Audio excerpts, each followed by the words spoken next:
Okay, I've been sitting here trying to put my phone on this camera stand, and I realized that with a case on, my phone is too big for it. Alright, now that I've sort of got my life together, I have some questions, I've got a highlighter to check them off. Let's start. My name is Amanda Berkey.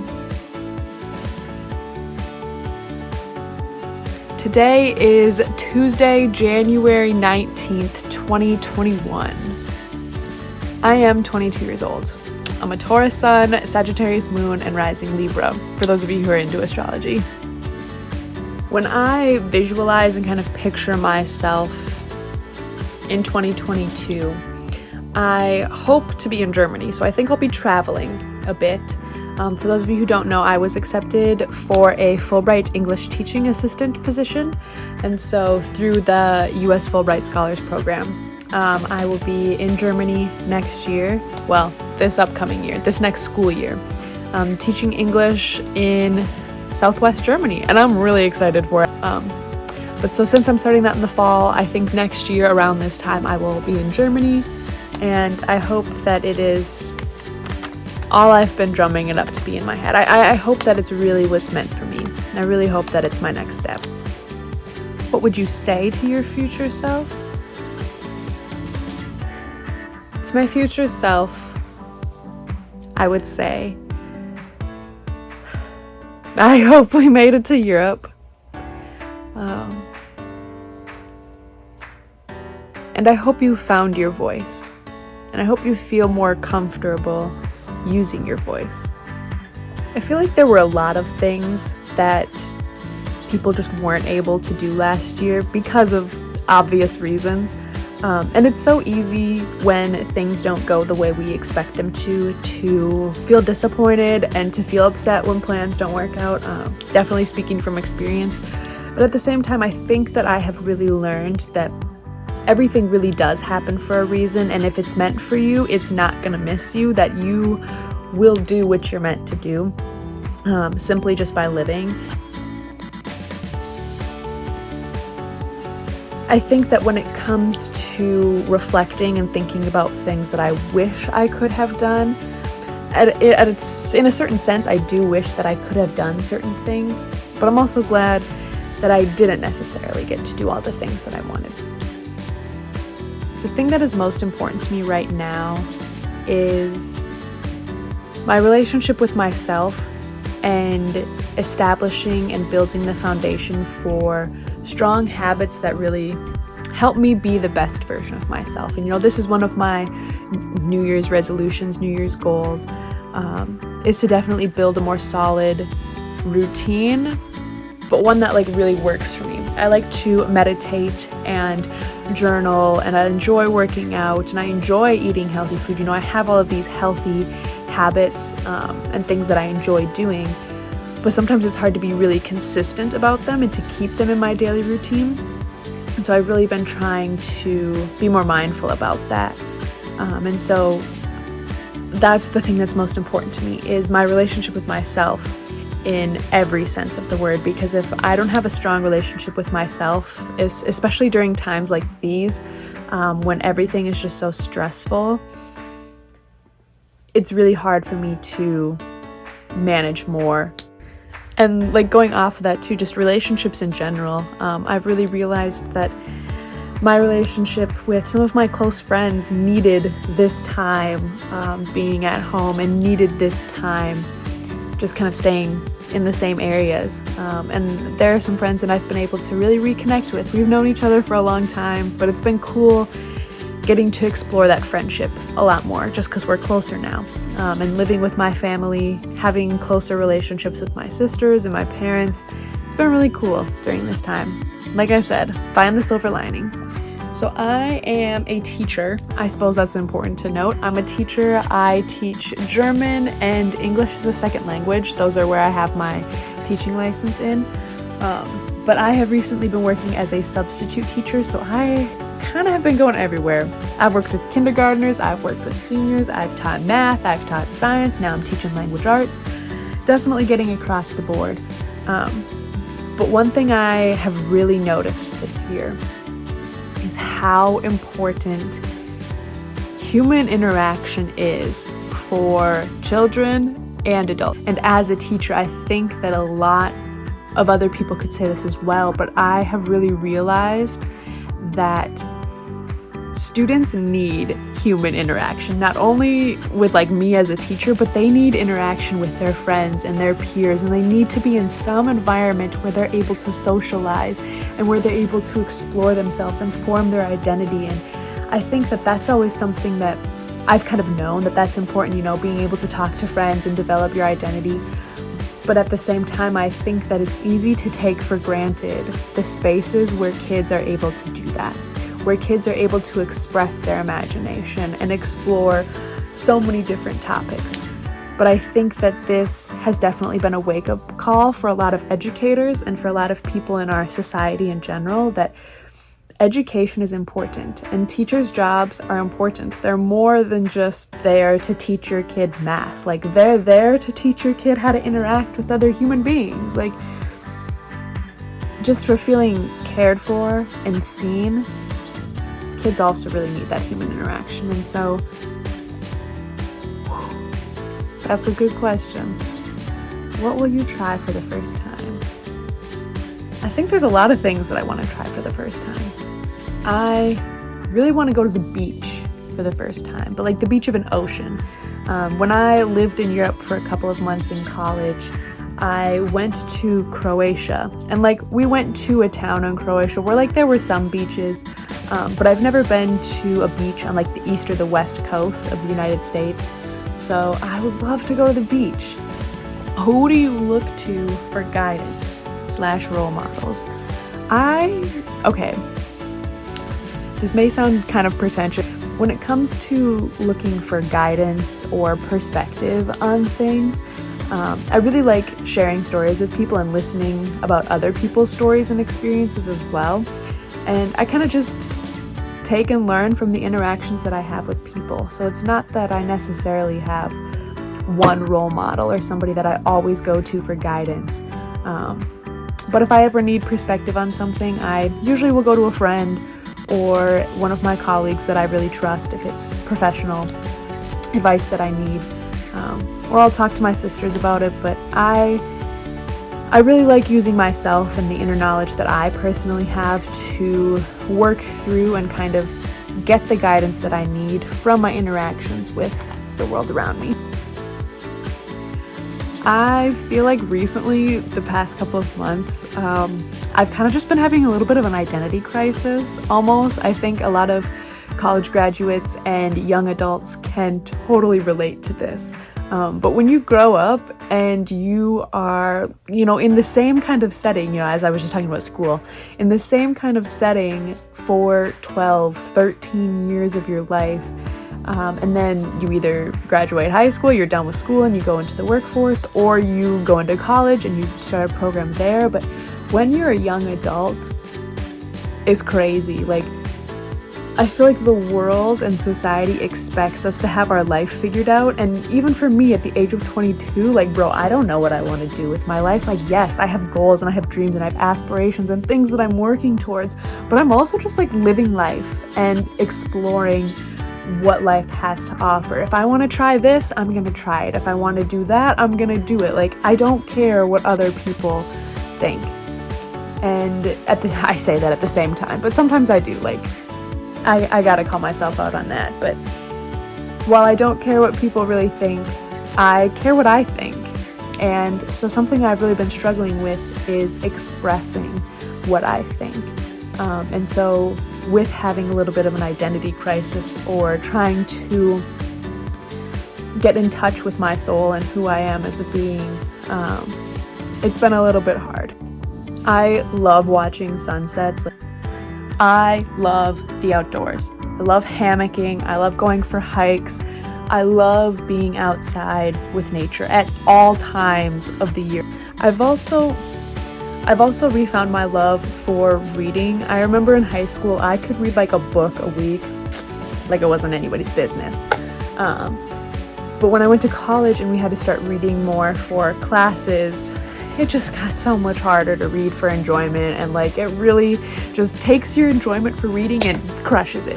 I am 100% more confident this year than I was last year. This time last year, I was about to start student teaching, and the semester prior, I had a not so good experience with a mentor teacher that really hurt my self-confidence. And it wasn't even just with that teacher. I had a kind of negative experience with the professor as well that I was TAing for, but I felt really not confident at all going into student teaching. I was really nervous about what that experience would be like.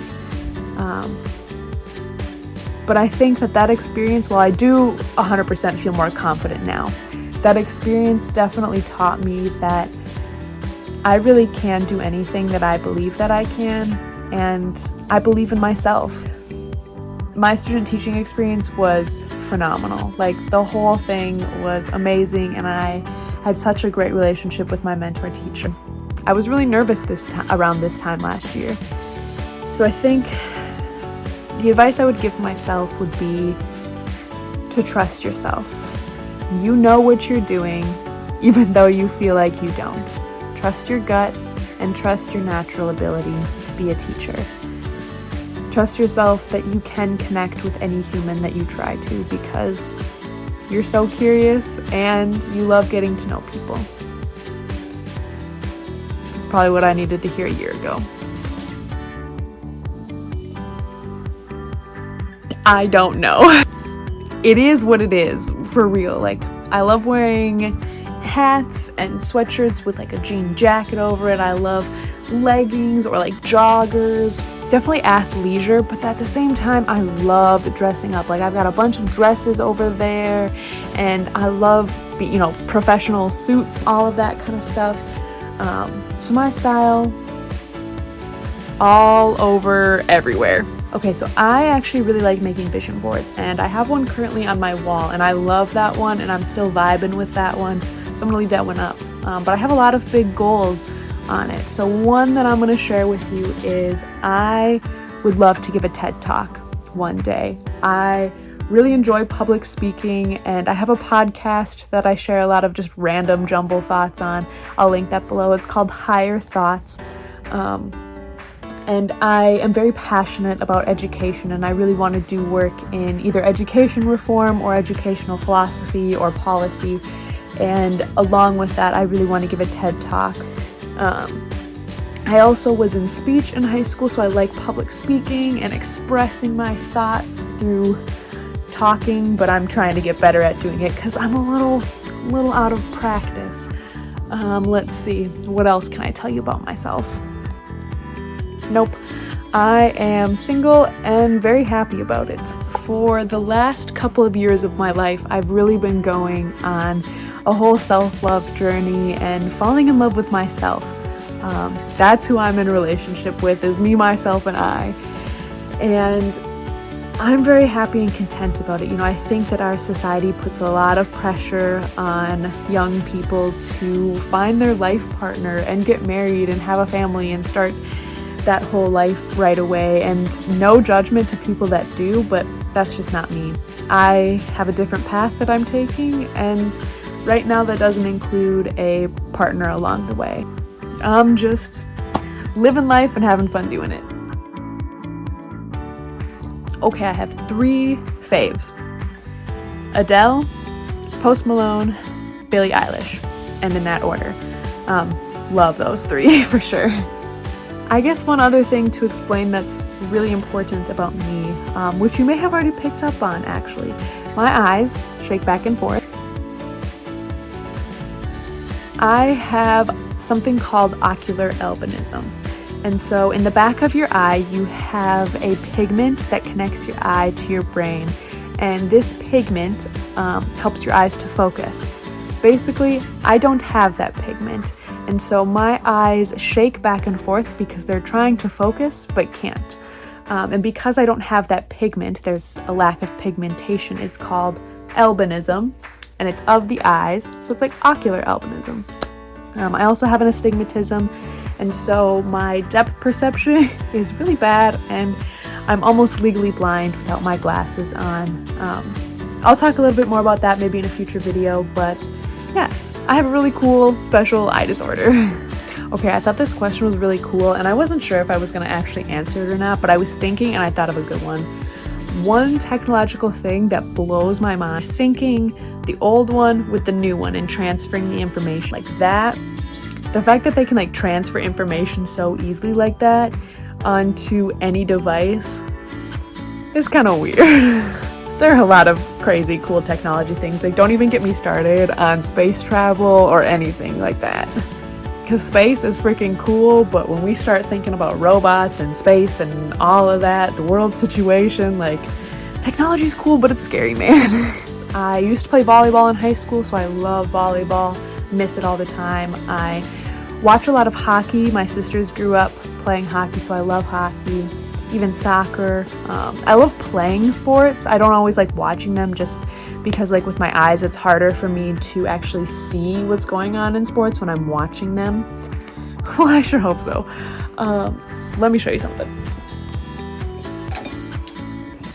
So I have this thing that I call my jar of waves, okay? So waves in an ocean. Oh, that's backwards for you probably. But basically what it is just this jar with grains of rice in it. And on it I have little notes to remind me of what this is, basically, if I ever forget. But it says, never forget the impact you are making in this world.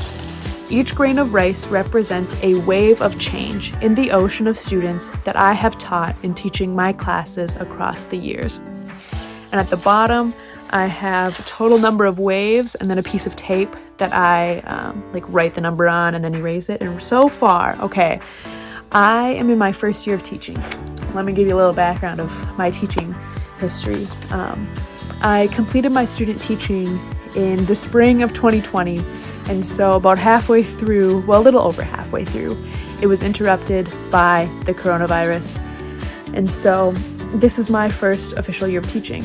I think I said in a previous video that I was originally going to be in Germany right now, teaching English through a Fulbright. That was postponed due to the pandemic, and so I needed a job. And I decided to go back to my hometown and teach in the school district there. I was going to be filling in for a German teacher who I had as a teacher when I was there, so I did that for about a month, and then I was a substitute, well, am a substitute teacher at the middle school. And so I've worked with all grade levels, like I said at the beginning, all grade levels, all subject areas now, and it's been great experience for me in terms of learning about classroom management and connecting with students. And so this has been my first year of teaching, and this number includes my student teaching kids and all the kids that I've worked with in this school year. And so far it is at, pencil here, 1,073. 1,073. And so I really, to answer this question, I hope I make an impact. I try to spread as much positivity and love as I can, because I think the world can be a dark and cruel place, and there's already enough hatred and negativity in it. And so if I have positivity to give, and simply just compassion to give, you know, it doesn't have to be toxic positivity. I just like seeing people for who they are, human beings. So I hope that I have made some impact in these kids' lives, but they've made an impact in mine. They've definitely taught me a lot about myself as a teacher, and yeah.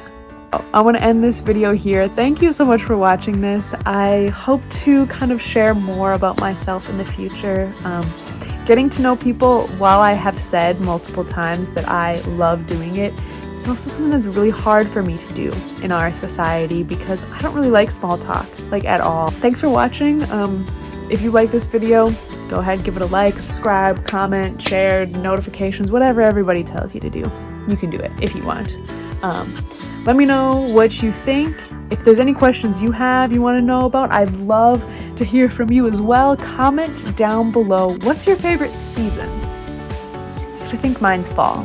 Winter's a close second, but I love fall. All right, my name's Amanda. Thank you for joining me.